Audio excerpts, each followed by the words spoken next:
गुरुवर नमोस्तु नमोस्तु नमोस्तु।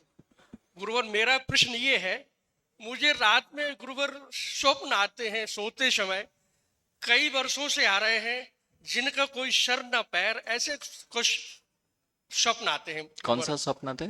जिनका कोई सर पैर नहीं है महाराज जी। अच्छा। बिना मतलब के स्वप्न आते हैं, कई वर्षों से आ रहे हैं। पिछली बार भी मैंने सोचा था गुरुवर कि आपसे इस शंका का समाधान कर लूं, लेकिन नहीं आ पाए। आज मैं आपके सामने आया हूं, मेरी शंका का समाधान कीजिए गुरुवर। नमोस्तु नमोस्तु नमोस्तु। देखिए, यहाँ जैन दर्शन में निमित्त शास्त्र भी दिया है और उसमें स्वप्न शास्त्र भी है। और स्वप्न शास्त्र अनेक प्रकार से हो सकते हैं। एक तो होता है नैमित्तिक स्वप्न, जो कुछ भविष्य को लेकर आते हैं।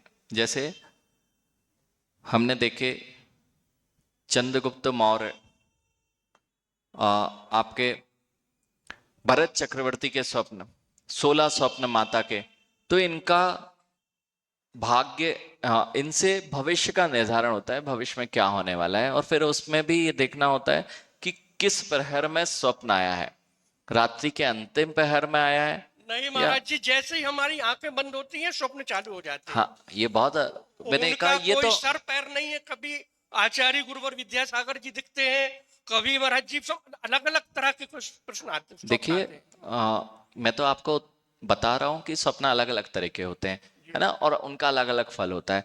आपको जो आते हैं जरूरी नहीं है कि उनका हर का फल हो। किस प्रहर में आते हैं, जैसे सोते ही आपको आने लगे। तो दूसरा होता है जो हम निरंतर विचार करते हैं। जैसे आपने कहा आचार्य विद्यासागर जी महामुनिराज दिख जाते हैं, क्योंकि हमारे भावनाओं में वह रहता है और वही सोते में चलता रहता है। जय।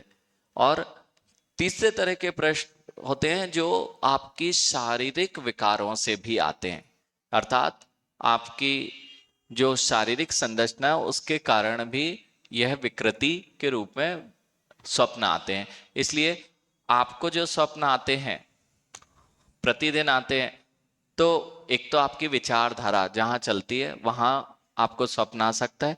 दूसरी बात है, आपका शारीरिक जो बनावट होती है शरीर के अनुसार, जैसे कई लोग, हम लोगों को जो स्वप्न आते हैं हम बताते हैं आपको शारीरिक के कारण कैसे आते हैं स्वप्न। जैसे बहुत सारे मुनिराज को कई बार अंतराय बहुत दिन आते रहते हैं, तो स्वप्न आएगा कि हम आहार कर रहे हैं और ये आहार कर रहे हैं और फिर अंतराय आ गया।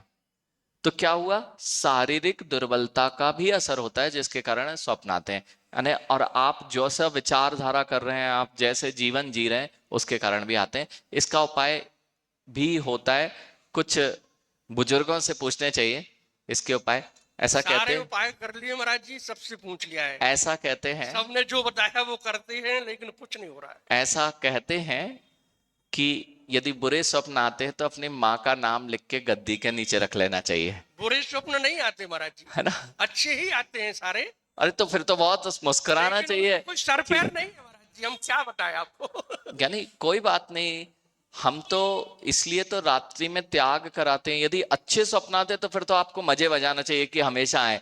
हमें बुरे स्वप्न नहीं आ रहे हैं, क्योंकि हम दिन में तो अच्छे काम कर रहे हैं, बहुत अच्छा है, लेकिन रात में भी हमें जब आचार्य भगवंतों के दर्शन हो रहे हैं तो इससे अच्छा क्या काम है, वहां भी अच्छा ही आपको लाभ होगा। इसलिए, और फिर जिसको स्वप्न आ रहा है, अच्छा गहरी नींद तो लग रही है, कम से कम आप अनिद्रा से तो बचे हुए हैं। इसलिए स्वप्न अगर अच्छे आ रहे हैं तो अच्छा है कि हम साक्षात, भले ही समय नहीं मिल पाए तो आचार्य भगवान के दर्शन नहीं कर पा रहे, तो स्वप्न में दर्शन कर रहे हैं, उससे भी आपको पुण्यवंत होगा।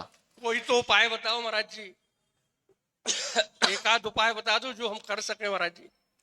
उपाय के लिए है, आप स्वाध्याय करना प्रारंभ करें। रात में वक्तांबर पाठ करके, नमोकार मंत्र की जाप करके ही सोते हैं महाराज जी। भक्तांबर का पाठ नहीं, आपकी पार्श्वनाथ विचारों को भगवान की जाप परिवर्तित करते हैं। करने के लिए आप स्वाध्याय क्रम चालू कीजिए, और जो आप पढ़ेंगे वो आपके मस्तिष्क में आना प्रारंभ होगा। तो आपको निद्रा के समय में भी फिर उन विचारों से, जो बिना हाथ पैर के होते हैं, हाथ पैर निकल आएंगे, मतलब कुछ ना कुछ कीमती वस्तु आपके चिंतन में आने लग जाएगी। नमोस्त महाराज जी, नमोस्त।